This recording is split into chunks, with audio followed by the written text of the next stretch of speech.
जो आज भी 2000 वर्ष के बाद में भी हम लोगों को उपलब्ध हो रही है।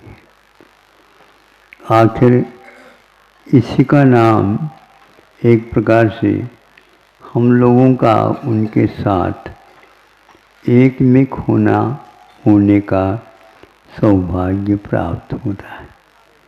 हजारों वर्ष पूर्व में वो हुए, अब कहाँ रह रहे हैं पता नहीं, लेकिन उनके शास्त्र के माध्यम से हम उन तक पहुँच जाते हैं। शंका तो अनेक प्रकार की हुआ करती है, लेकिन हमें निशंक होने का ही पुरुषार्थ हमेशा करना चाहिए।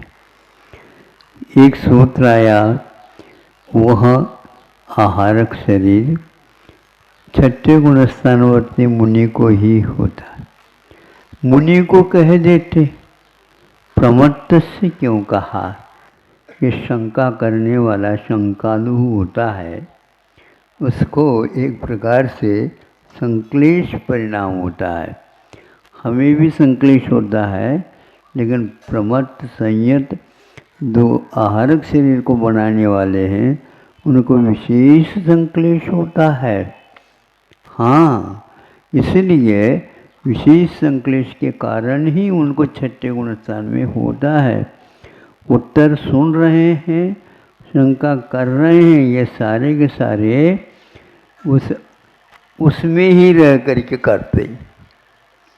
हाँ, वो अप्रमत्त हो नहीं सकते, और अप्रमत्त होना एक प्रकार से प्रमाद से रहित होना होता है, जो कि एक प्रकार से उसमें आयु का तो बंध होता, और अप्रमत्त गुणस्थान में आयु का बंध होता नहीं। भले ही पहले मान लो आयु कर्म को बंद करना प्रारंभ किया था, समय बच गया तो सप्तम गुणस्थान में भी वह होता। इस प्रकार बंधन में डालने वाला वह गुणस्थान है, इसलिए आप लोगों को बंधन से मुक्त होना है, ये एक बात है। इसलिए उन्होंने छठे गुणस्थान को ही होता। शुभ भी होता है, शुद्ध भी होता है, एक हाथ का होता है, स्फटिक मणि की भांति होता है, आदि आदि कह करके भी उनके लेशा मार्गनाओं को देखते हैं तो बहुत हीमान रहता होगा, वर्धमान नहीं, क्योंकि वहाँ से यात्रा छठे गुणस्थान से सप्तम गुणस्थान में जब इसका योग समाप्त होता है, आहारक काय योग भी होता है। एक बात। दूसरा, निरुपभोग मंचम, अंतिम शरीर के लिए निरुपभोग कहा। इससे कुछ ध्वनि निकलती है कि वह यह है कि तेजस शरीर उपभोग में आता। उपभोग मतलब देखने को उपलब्ध होता है, किंतु कार्बन का योग देखने को भी नहीं, किसी इंद्रिय का विषय नहीं बनता, और इसलिए वो तेजस शरीर अंतिम न होकर के केवल कार्बन को ही ध्वनि निकलती है। फिर भी इसके उपरांत भी कहीं भी यह स्पष्ट नहीं किया कि वह उसके पास एक हेतु दिया है, उसके पास योग बनाने की क्षमता नहीं है। कार्बन के पास तो है, किंतु तेजस शरीर के पास नहीं। तुलना प्रदेशों के अपेक्षा से जो की गई अल्पभूत को लेकर के, उसमें भी यही घटित होता है, अनंत गुणे परे सूत्र के द्वारा। किंतु इस प्रकार की भी होता है, इसलिए हुआ है। दूसरा एक और बात थी, ज्ञानोपयोग रूप जो गुण है उसकी पर्याय। यह पर्याय जो है व्यवस्था, यह परिणाम का नाम है, इसलिए आत्मा का तो ये हो सकता है, किंतु गुण का परिणाम नहीं होता, क्योंकि गुण परिणामशील नहीं है। गुण एक शक्ति है और वह शक्ति के माध्यम से आत्मा उसको उपयोग में लाती है और उसके द्वारा ज्ञान होता है, दर्शन होता है, किंतु वह आत्मा को होता है, ज्ञान को और दर्शन को नहीं होता। इस प्रकार वर्णन आना चाहिए, लेकिन यह वर्णन थोड़ा सा अलग अलग हो रहा है। फिर भी आप लोग इसके बारे में सोचेंगे, ज़्यादा समय नहीं है, क्योंकि आप ही लोगों ने कहा है कि मेरा समय पर सब काम होना चाहिए। अहिंसा परमो धर्म की। जिनको इस मान के ऊपर अध्ययन काफी हुआ है, इसलिए वह इंद्र भी क्यों न हो, चक्रवर्ती भी क्यों न हो और 33 आदि सागर तक अहमिंद्र भी क्यों न रहा हो, किंतु यहाँ पर उतरते ही सवाल यही है, नाक की बात है। हाँ, ये तो हम बता रहे हैं। अभी तक आपको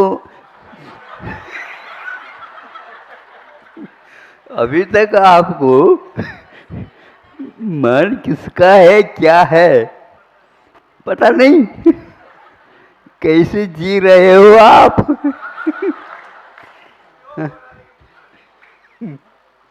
बहुत कठिन है। गर्भ में भी शिशु रहता है, संभव है उसका भी प्रभाव पड़ता है। ये कहा गया है। कैसे प्रभाव पड़ता है? जो ही उसका जन्म होता है मनुष्य जीवन में, त्यों ही उसका सर्वप्रथम मान कषाय का उदय होता है। अब लड़ो, किससे लड़ना चाहते हो, चाहे वो महिला हो चाहे पुरुष हो। मान को जीतना अपने आप में सरल नहीं है। फिर जीतने के बाद तो मान को पसीना आएगा। अब यहाँ पर कुछ चलने वाला नहीं है। मैं जन्मजात इनके पास आया हूँ, लेकिन अब यह अभी तो घर में है। जब बाहर जाएंगे अथवा मुनि बनेंगे तो उस समय क्या होगा? आपको घर में सब कुछ मिलता है, किंतु हाथ जोड़ करके, अर्घ चढ़ा करके कोई भी आप लोगों को आज तक भोजन नहीं कराया होगा और करा ही नहीं सकते हैं। हाँ, शुद्धि बोलो, क्या कहती, कौन सी शुद्धि है ये? है नहीं मिलेगा ये। और दूसरे के घर जाना, अपने चक्रवर्ती का अपना महल जो था उसकी ओर नहीं जा सकते अब।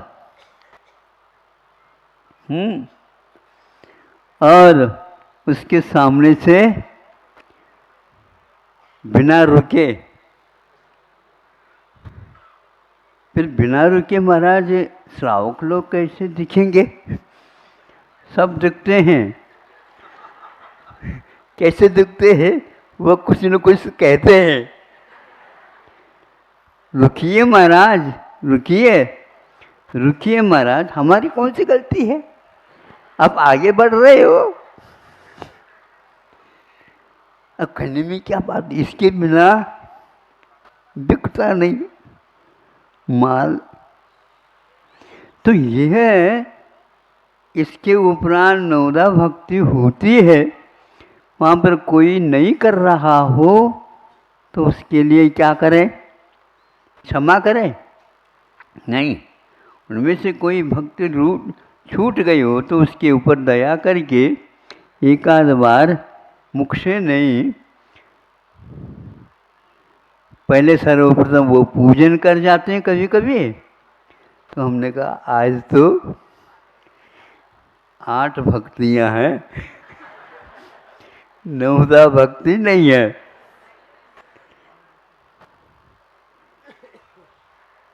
तो वहाँ अंत हो गटवा वो, इसमें मन शुद्धि, वचन शुद्धि, काया शुद्धि, आहार जल शुद्ध है, ये बोल रहे हैं, लेकिन क्या गलती हो रही है ये मालूम नहीं। तो हम कभी कभी बस इतना पर्याप्त है, पूजा करने भूल गए थे। ये पूजन तो करो, पूजन तो करो, पहले गंध तक ले लो, लेकिन पूजन भी तो करो। नहीं हो पाता है, तो फिर क्या बिना पूजन के कर ले स्वीकार? नहीं है ना। तो उठ जाए तो आपको मान को तो ठेस पहुंचेगा, और लोग क्या कहेंगे ये सवार हो जाता है। नहीं समझे? अब क्या कहें, लोग भी क्या कहें। हमारे यहाँ भी ऐसा कई बार हुआ है। आप लोगों ने कैसा संभाला, अपने आप को संभालना ही पड़ता है। हाँ, तो इस प्रकार श्रावक लोग सीखते हैं, किंतु खड़े हो करके जब श्रावकों के सामने ये खड़े होते हैं और अंजलि कर लेते हैं, उस समय चक्रवर्ती भी सोचता है कि मिष्टान मिलने वाला था, आज बर्तन भी, तस्री भी नहीं मिल रही, ले नहीं सकते, अलग अलग रूप से स्वाद ले नहीं सकते आप, सब मिलाओ और खा लो, इधर उधर नहीं देखना। सामने थाली लगी हुई है, लेकिन आपके लिए नहीं है वो दिखाए तो नहीं, देखने की कोई आवश्यकता नहीं। आप अपने अंजलि में आता है तो उसका निरीक्षण कर लो और लेना प्रारंभ कर दो। महाराज, हम घर में तो अच्छे ढंग से खा सकते, तो उसको पूछो क्या है ये। उसका अर्थ ये है कि मान को यदि जीतते हैं, और चक्रवर्ती भी, तीर्थंकर भी क्यों न हो, वो भी आपके यहाँ आ सकते हैं, और सर्वप्रथम यूं हाथ करके आपके सामने खड़े हो जाते हैं। कितना बड़ा पुण्य है उसका, श्रावकों का। और तो आप सब जानते हैं, इस मान को जीतना जब तक केवल ज्ञान नहीं होगा, तब तक यह क्रिया प्रतिदिन अथवा उपवास के बाद तो ये सामने आएगी। कोई भी मन में दीनता नहीं आएगी, बल्कि यूं कहना चाहिए, महाराज हम घर में 2 बार तो नहीं खाएंगे, लेकिन जैसा चाहें, जितना चाहें, जब चाहें, एक आध बार हम ऐसे कर लेते हैं अच्छे ढंग से भोजन। देखो, आधा भी पेट आप उठ जाओगे तो भी घर का खाया हुआ तो घर का है। किंतु अच्छे ढंग से आपको दिया जा रहा है।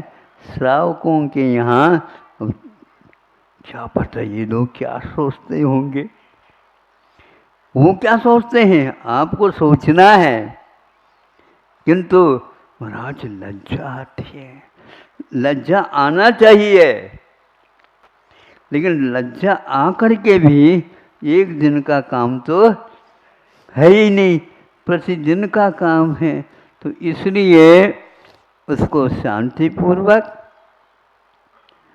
निरभिमानता के साथ मान किए बिना जैसा दिया जा रहा है वैसा लेना। मान लो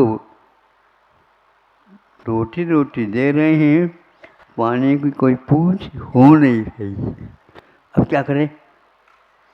पानी अनिवार्य है, क्योंकि उसके बिना वह उसका पाचन ही नहीं हो पाएगा, और नहीं पचेगा तो सामायिक कैसे होगा?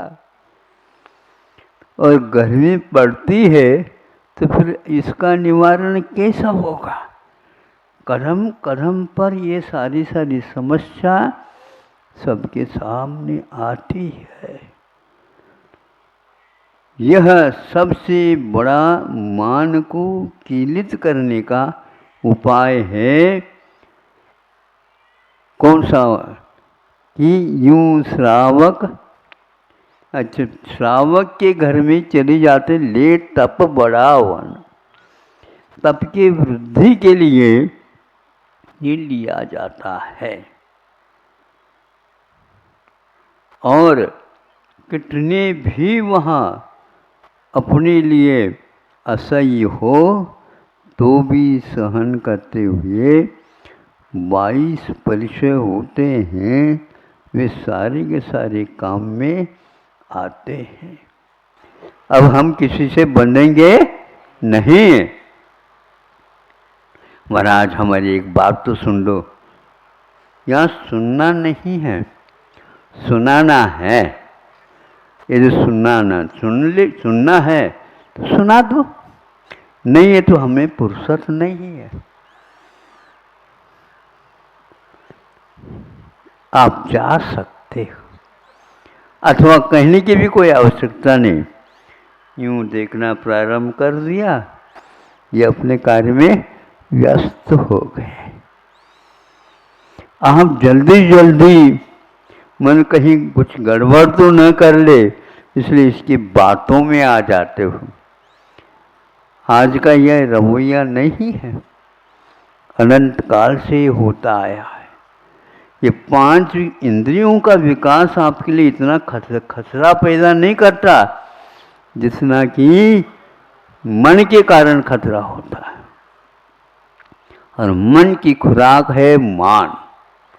उसकी बात यदि नहीं सुनते आप तो समझ लो वो क्या कर देगा।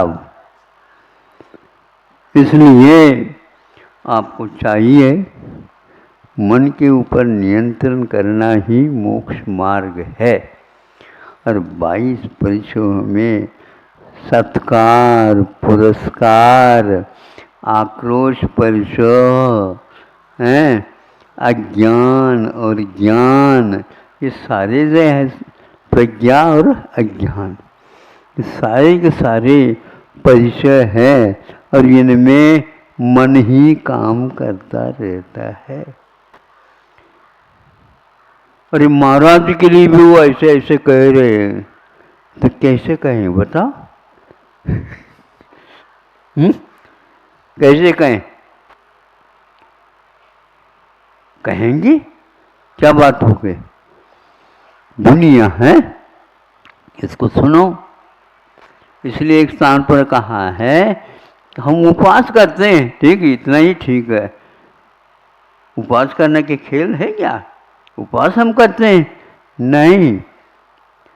उपवास फिर भी ठीक है, यदि आप उठना चाहते हैं तो उठो, लेकिन ऐसा नियम ले लो ताकि उसमें कठिनाई हो आहार मिलने में। फिर उसमें जाते समय आते समय आक्रोश परिचय को सहन करने का अभ्यास अपने आप ही हो जाएगा। इसलिए शुल्लक है, अहिलक है, आलिका है, इनके लिए वीरचर्या का उपदेश नहीं दिया गया है। और मुनि महाराज वीरचर्या के भी अधिकारी होते हैं। कुछ भी आ जाए उसी समय उपसर्ग समझ करके खड़े हो जाएंगे।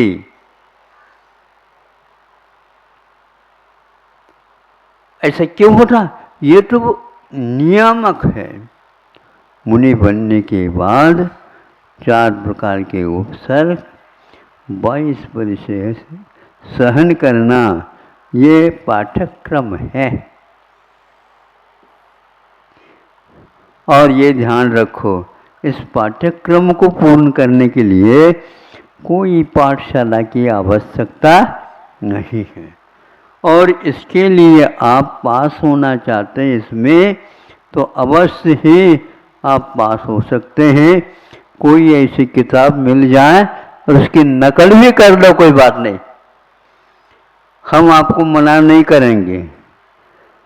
भगवान ने कह रखा है कि आपको यदि अनुकरण कोई करता है, बहुत अच्छी बात है, भगवान के भी अनुकरण कर सकते हैं, इसमें कोई बाधा नहीं। अभी आप लोग नकल करना भी नहीं जानते हैं? नकल तो करो। एक बार ऐसे पाठ्यक्रम में कहा गया कि जो सुनो, इसी किताब में से प्रश्न निकलेंगे। हाँ, अभी भी है, बिल्कुल इसी में से निकलेंगे और उसको आप ढूंढिए। कभी पढ़ा हो तो ढूंढ ले। हाँ, वो पढ़ा तो है ही नहीं, देखा तो है ही नहीं। ये बहुत अच्छा है, नकल कर लो। टाइम तो है, 3 घंटे रखा है, ठीक, उतना पूर्ण तो कर लो, देखेंगे तब। उससे यही ठीक था, हम देख करके नहीं, कम से कम अध्ययन कर लें और पास हो जाए। इसी प्रकार मान के लिए जितना है, किसी का भी अनुकरण आप कर सकते हो। हाँ, एक व्यक्ति को पूछा है, आप इतने सब लोगों का मान सम्मान करते रहते हो, सुनो, क्यों करते हो? सुनो, हम किसी के नहीं बता देना, हम इसलिए कोई अपमान भी करता है तो मुझे कुछ भी नहीं लगता, क्योंकि मान के लिए करता हूं। सुना, मान के लिए करता हूं। पहले तो अपमान सहन कर लो, कोई बात नहीं। देखो ये कितने निरभिमानी हैं, ये सबके मान को, अपमान को भी सहन कर लेते। भीतर क्या है? ये है उद्देश्य। इसलिए नंबर मिलना बहुत कठिन है, और मान सम्मान की ओर स्वप्न में भी जो व्यक्ति नहीं जाता है, इसके लिए मुनित्व ग्रहण करना कोई विशेष बात नहीं होती। चक्रवर्ती तीनों युद्धों में हार गया, बड़े हो करके भी, और वह भी छोटे भाई से हार गया। बाहुबली भी कम नहीं थे, मैं क्यों जाऊं? वही यदि मुझे भ्राता के नाते बुलाते तो चलो। वो तो कहीं गए थे और कह रहे हैं कि चक्रवर्ती बन गए। कुम्हार के यहाँ भी चाक रहता है, तो समझे, जो ही यह बाहुबली ने कहा, और जो का त्यों दूत ने जा करके उनको कह दे कि उन्होंने ये कहा है आपके लिए, आंखें लाल हो गए।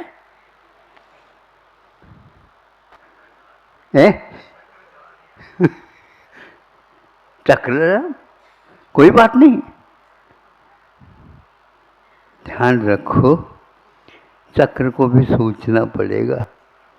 बिना सोचे आप छोड़ रहे हो, ऐसा नहीं हो सकता। जब आपके पास वह यहाँ पर 3 परिक्रमा लगा करके जाकर के खड़ा हो गया, अब क्या मतलब रखा? अंतिम युद्ध में भी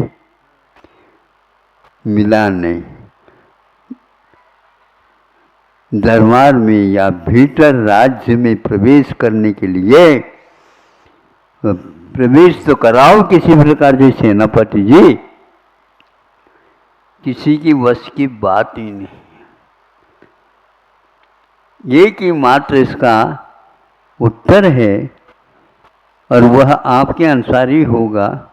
क्या होगा? बाहुबली बस तैयार हो जाए। काय के लिए? अभी भी आप पूछ रहे हैं।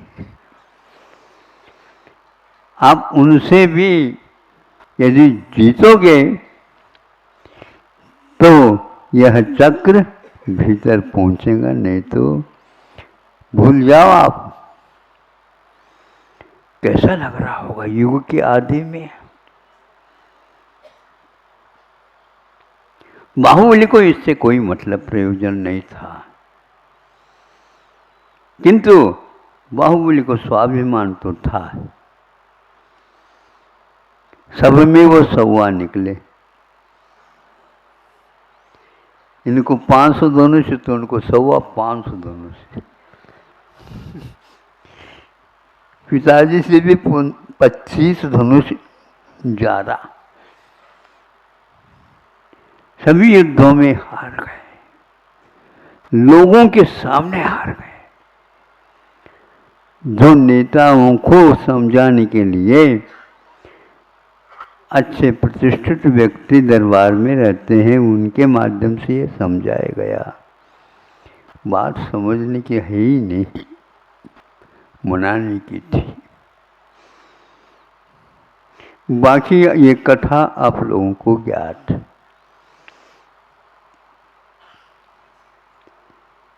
इसमें कमी एक रह गई, यदि बाहुबली जी को बुद्धि में आ जाती, नहीं भैया तो है, रहने दो, बहुत दिन का विकल्प होगा उनको। अब हमें तो कोई चक्रवर्ती बनने का विकल्प नहीं, लेकिन उसको तो है। जल्दी ये जंगल चले जाते, सब काम हो जाता। वो कहता ऐसा नहीं हो सकता, एक घर में एक व्यक्ति कोई वैरी है तो उसको भी जीतना अनिवार्य है। 8 प्रश्न है तो 8 प्रश्नों को आपको लिखना होगा। कृपांक नहीं मिलेंगे, क्या कृपा की बात नहीं है। हुआ यही, जो ही वह बाहुबली जंगल की ओर चले, त्यों ही वह राज्य में भीतर रत्न प्रवेश कर गया। लेकिन ये तो मानना पड़ेगा, यदि यहीं पर बाहुबली रह जाते, मेरी दशा क्या होती? हाँ, भरत जंगल जाता। जंगल जाने वाला व्यक्ति नहीं, घर में वैरागी नहीं, उनके कोई भाई तक, उनके बच्चे तक उनके पक्ष में नहीं हुए थे। महाराज आप भी उनके पक्ष ले रहे हो। सोच करके करो। हाँ, बहुत सारी बातें थी, हुआ ऐसा है। यह युग के आदि में घटित तीर्थंकर महोदय के दोनों सुपुत्र 6 खंड की विजय प्राप्त करके आए हैं, किंतु सेनापति जी क्यों नहीं हो रहा? महाराज बाहर सब कुछ हो गया, लेकिन भीतर भी संभालो, बाहुबली को संभाल लो। बाहुबली ऐसा मानने वाला नहीं है। वो कहता है जिस प्रकार आपको राज्य मिला, आप जीत करके आ गए होंगे। जो कोई क्षत्रिय तो वो है, कोई भी मेरी राज्य को कोई छीनना चाहता है तो वह कभी भी संभव नहीं है। मैं जब तक रहूँगा तब तक यह राज्य छीना नहीं जाएगा। और मुझे आपसे नहीं मिला, मुझे तो 3 लोक के नाथ बनने वाले ऋषभ, जो कि तीर्थंकर बनने वाले हैं, उनसे प्राप्त है। आप मांग लो तो मैं देने के लिए तैयार हूँ। मुझे दे दो ताकि चक्र रत्न प्रवेश कर जाए। ठीक, बहुत अच्छी बात है। और वो चले गए, इनका काम हो गया। थोड़े से विलंब से हुआ, लेकिन प्रतीक्षा करने से काम हो गया। तब तक वह उनका जो तीव्र पाप का उदय था वह उपशमित हो गया। अब आप ही समझ लो, इस युग में आदिम तीर्थंकर को भी उपसर्ग हुआ 1 वर्ष तक।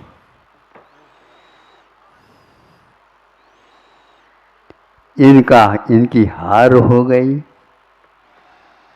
और भी बहुत सारे अपवाद के मार्ग यहाँ पर खुलते हैं। हुंडा सर्पनी है। अब आप लोगों को समझना है, जब महान पुरुषों की यह स्थिति रह गई तो हम कौन से वन के मूली है? सोचो। कौन सी खेती की? हाँ ठीक है, आपने खेती की है क्या?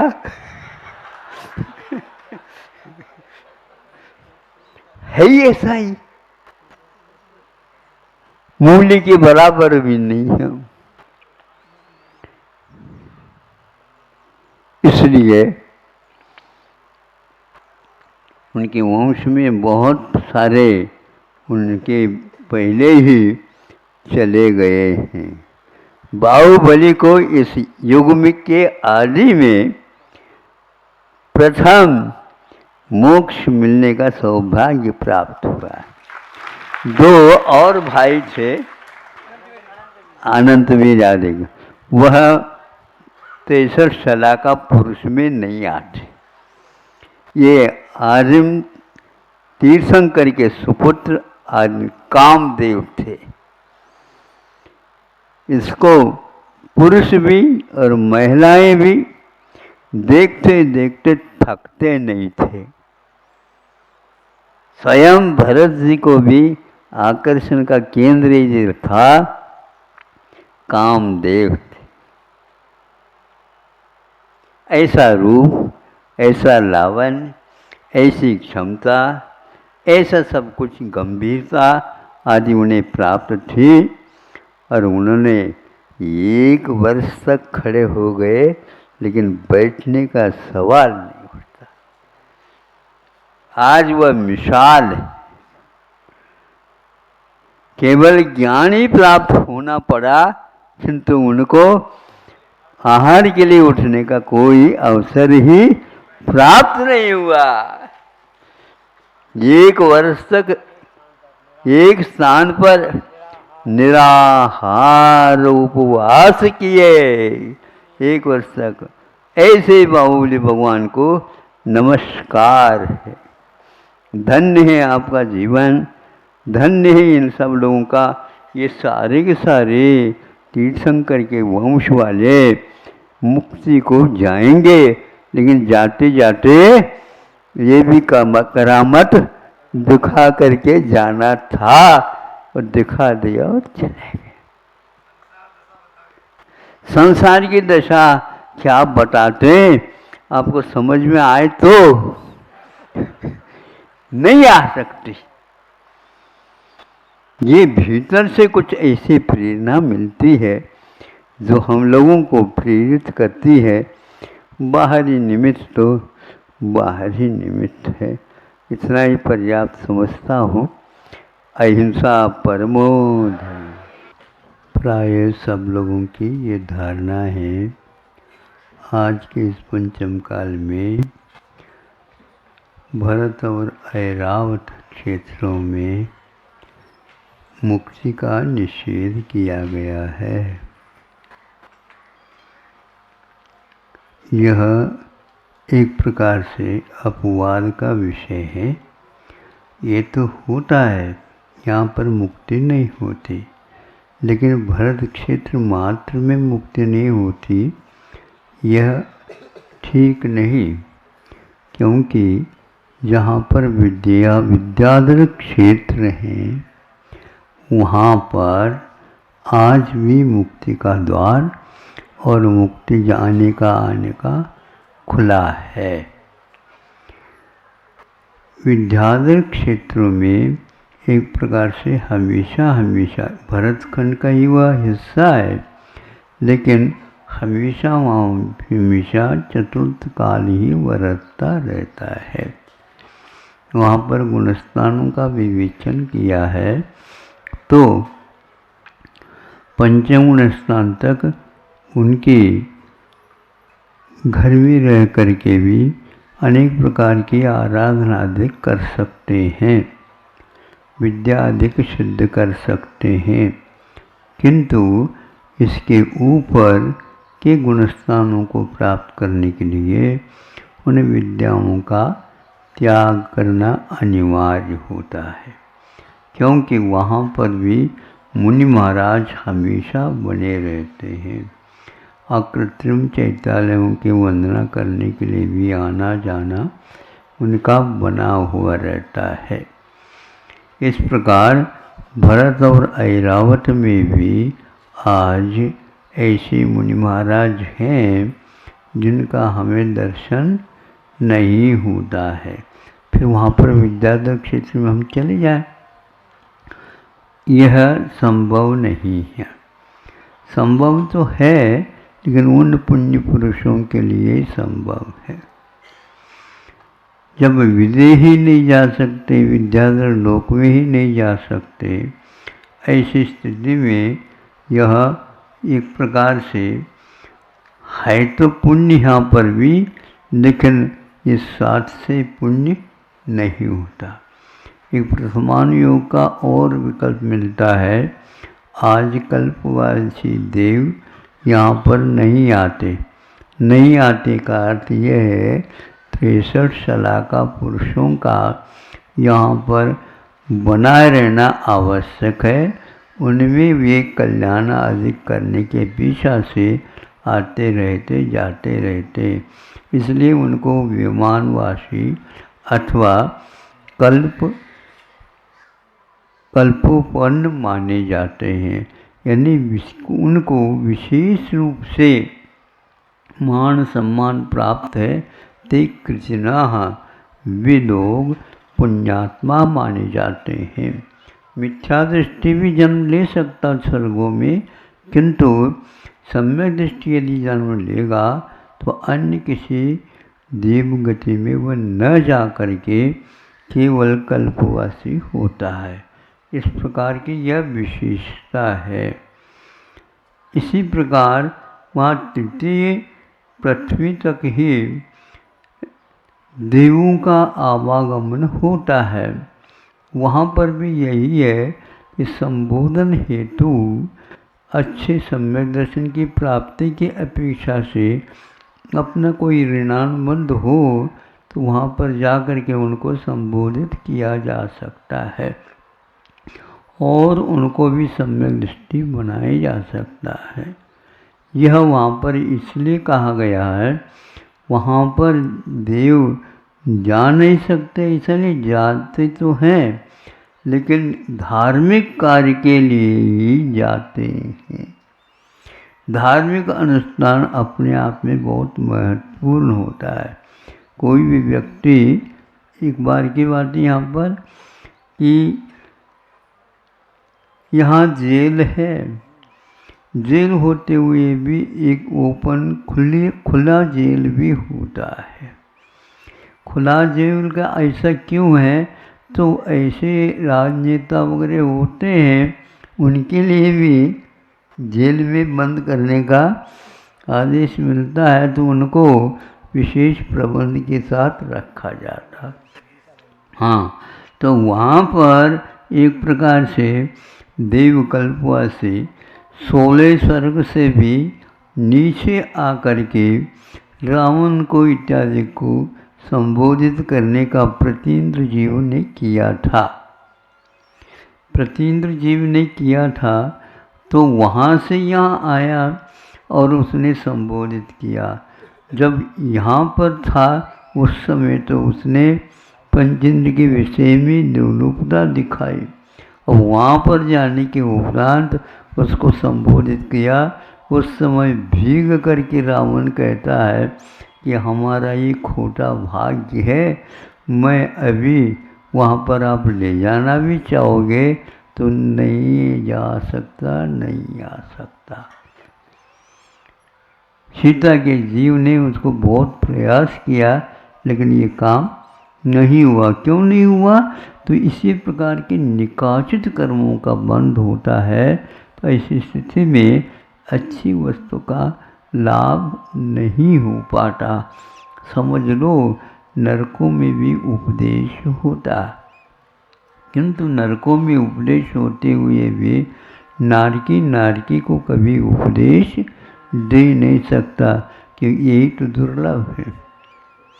जब तक बड़े व्यक्ति नहीं आए अपने से, तब तक वह बात मानने योग्य नहीं होती है।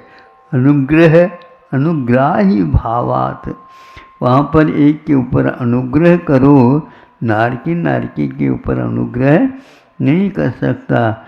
देवों के द्वारा अनुग्रह किया हुआ सम्यक दृष्टि भी बन सकता है।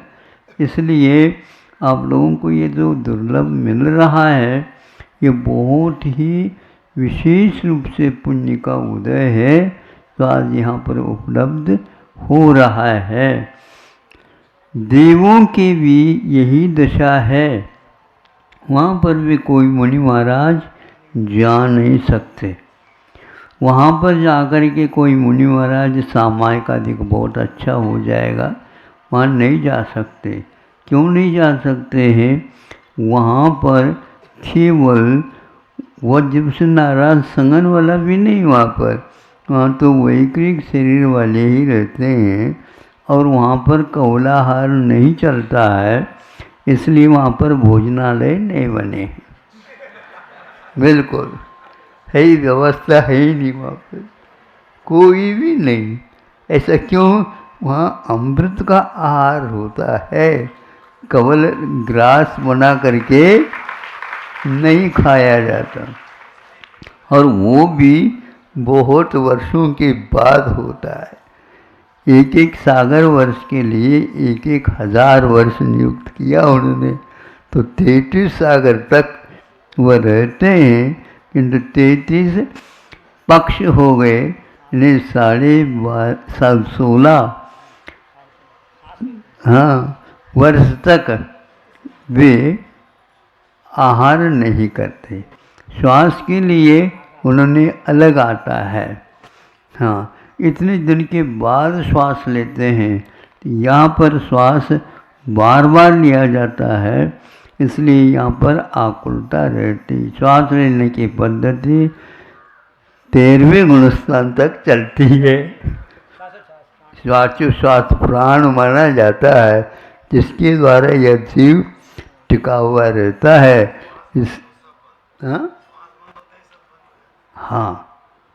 वहाँ से भी किसी को कोई बाधा नहीं, लेकिन इस शरीर का अपने आप में इतनी ही क्षमता है कि वह इस प्रकार कर सकता है।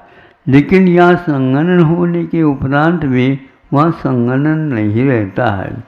वहाँ पर रक्त पीप इत्यादि नहीं होते हुए एक स्फटिक मणि के समान वह शरीर उनका रहता है। इस प्रकार आपको ये तृतीय अध्याय एक प्रकार से भूगर्भ विज्ञान से भरा हुआ है। इसमें विशेष जब चर्चा करते हैं तो इसके ऊपर विश्वास आज के आधुनिक वैज्ञानिकों का नहीं हो पाता इसलिए जिनको जो पढ़ाया गया है वही पढ़ कर के वो पास हुए हैं, उसी के माध्यम से उनको नौकरी आदि भी मिली है, उससे वो ऊपर नहीं उठ पाते। लेकिन ऐसा है कि तर्कना युक्ति आदि के माध्यम से हम कर सकते हैं। यह 500 धनुष आदि आदि काया की बात होती है, तो उसके लिए भी यही कहा कि इतने आयु कैसे हो सकती, इतनी आयु होती थी। कैसा है कि कंकाल मिल जाते हैं, हाँ मम्मी, तो वहाँ एक प्रकार से अस्थि पंजर जिसको बोलते हैं, वहाँ जब मिलता है तब लगता है इतने मीटर वाला वह शव मिला है। हाँ, तो बाकी सब जो है निकल गया, लेकिन वह अस्थि पंजर अभी भी बना है। तो इस प्रकार के आयु भी वहाँ पर होगी जो वर्षों तक होता रहता है। यह अतीत के ऊपर विश्वास इस प्रकार साम्यवाद प्रत्यक्ष से वह हो जाता है, लेकिन वो इसको स्वीकार करने के लिए जल्दी तैयार नहीं होते। इससे स्पष्ट है कि उस समय खाया पिया जो शरीर था वो पूरा का पूरा सूख जाएगा, लेकिन फिर भी उसकी उम्र अभी बनी रही है, उसके दांत भी दिखते हैं। नहीं समझे, एक भी दांत गिरा नहीं, कैसे गिर सकता, वो तो वज्र के रहते होंगे, बहुत कठिन होते होंगे।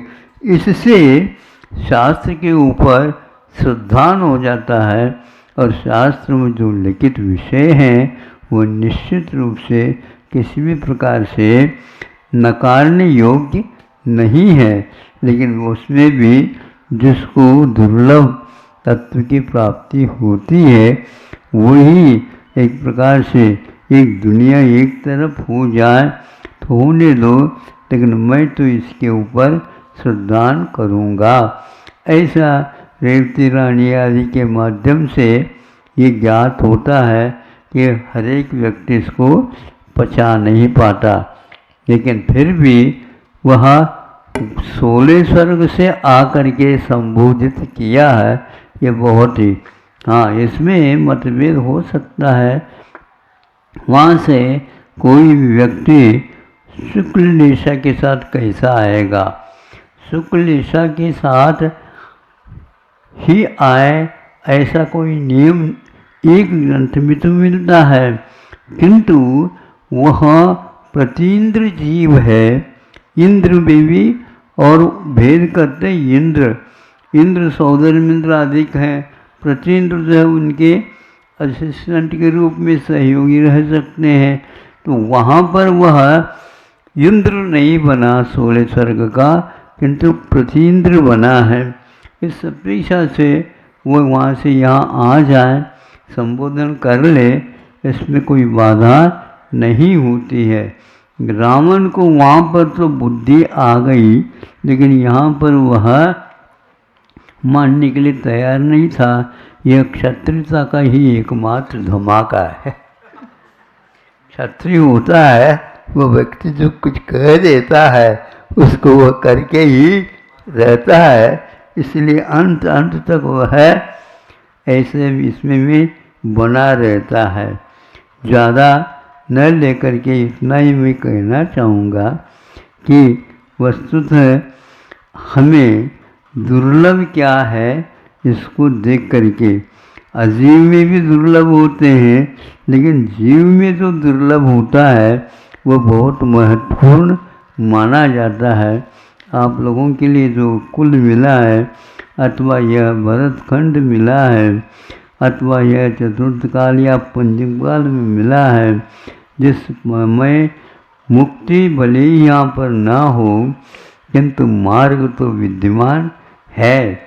और विद्याधर की श्रेणी में वो विद्या यदि छोड़ देते हैं तो मुनि बन सकते हैं।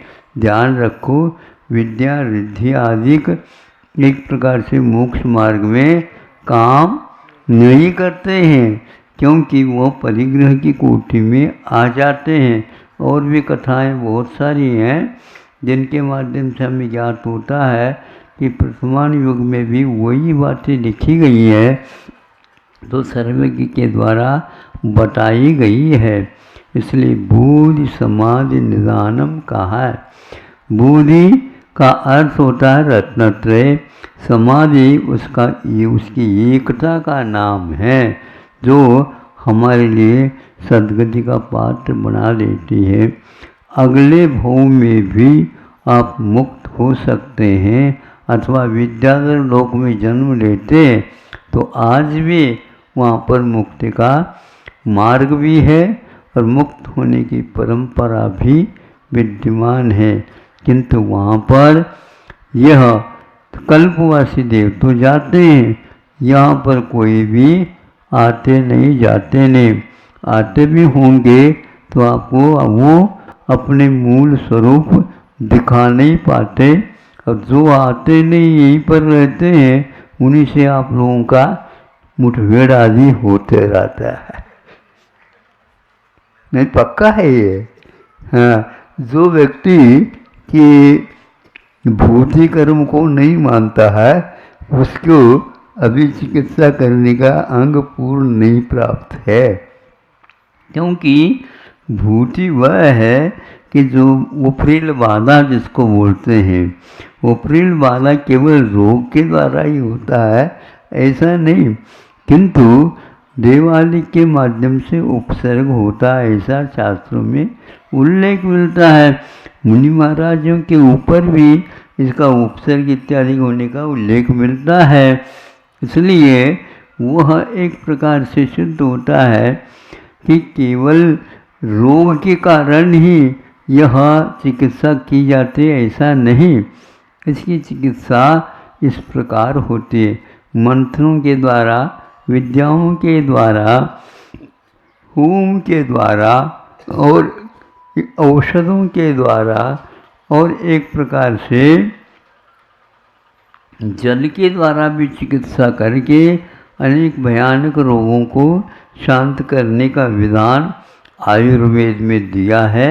इसलिए आप लोगों को देवों के द्वारा उपसर्ग नहीं होता ऐसा नहीं मानना चाहिए। विज्ञान आज इसके स्थान पर हिस्टेरिया आदि रोग को तो मान लेता है, लेकिन वह इस प्रकार के बाधा को दूर करने के लिए ये तो कुछ नहीं है, ये तो आप लोगों का ही मन गढ़ंत होगा, ऐसा है ही नहीं। हाँ, अब डिप्रेशन क्या होता है तो वो ऐसा ही होता है, उसके लिए दवाई काम आती ही नहीं। हाँ, और ये क्या इनके मन में कुछ है ऐसा बोलते हैं। मन में क्या है, भूत जाकर के बैठ गया, और कौन सा है, तो वह यदि निकल जाता है तो ठीक हो जाते। देखो ऐसा है कि वह जो अंग उनके यहाँ मिला ही नहीं, यहाँ पर अंग भी है, उपांग भी है और पूर्व भी है, आदि आदि सब कुछ है। यह एक प्राणवायु नाम का पूर्व है, उसमें ये लिखा हुआ है। ये चिकित्सा पद्धति के लिए लेकर के ही कहा गया है। इसलिए वह विद्याधर के क्षेत्र में आज भी मुक्ति है, वह भरतखंड अथवा ऐरावत खंड का ही एक हिस्सा माना गया है। इसलिए आप लोग ऐसे कोई देव इत्यादि से मित्रता रखो ताकि ताकि वहाँ पर, क्योंकि आचार्य समंतोद्र महाराज जी, आचार्य कुंद महाराज जी पूज्यपाद के लिए भी सुनने में आता है कि वे लोग अपने मित्रों के विद्याधरों के निमित्त से विदेश क्षेत्र गए हैं और वहाँ से उनको मुनियार्डर के द्वारा आशीर्वाद भी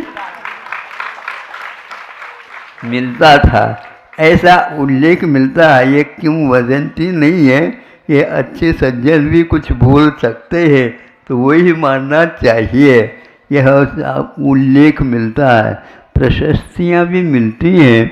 और आज भले ही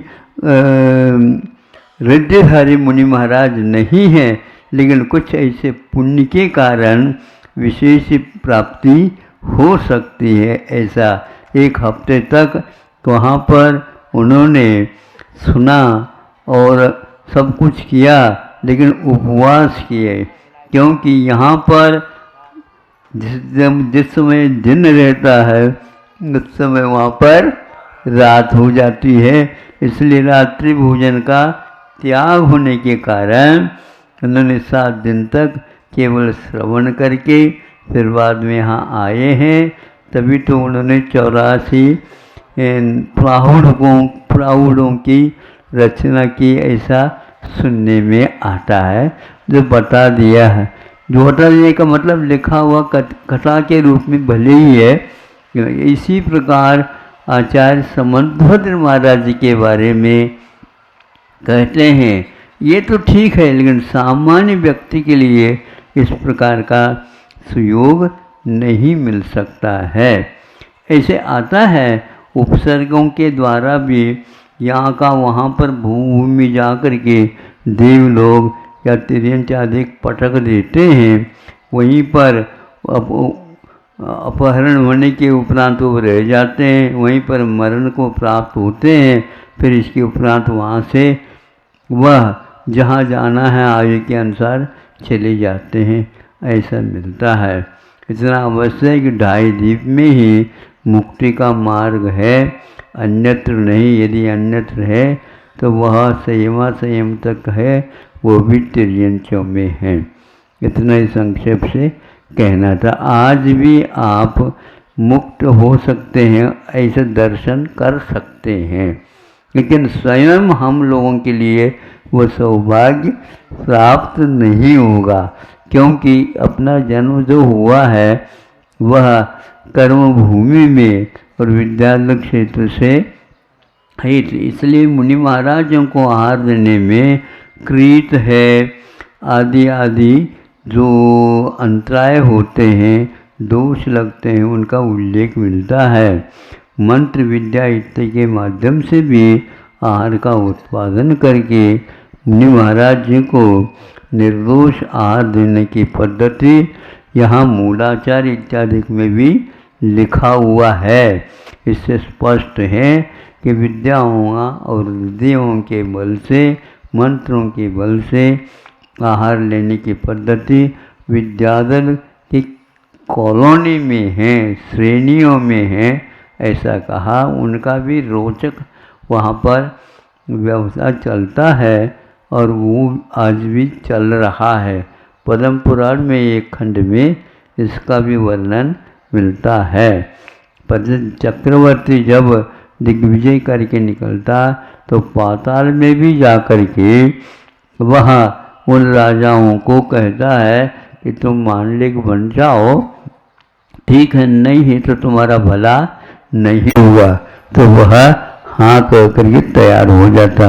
वे ऐसे ही क्षेत्र में रहते हैं जहाँ पर बाहुल्य मंत्र और तंत्र और रिद्धियाँ, इनके माध्यम से उनका 6 प्रकार के कर्मों का व्यवसाय चलता रहता है। अहिंसा परमो धर्म।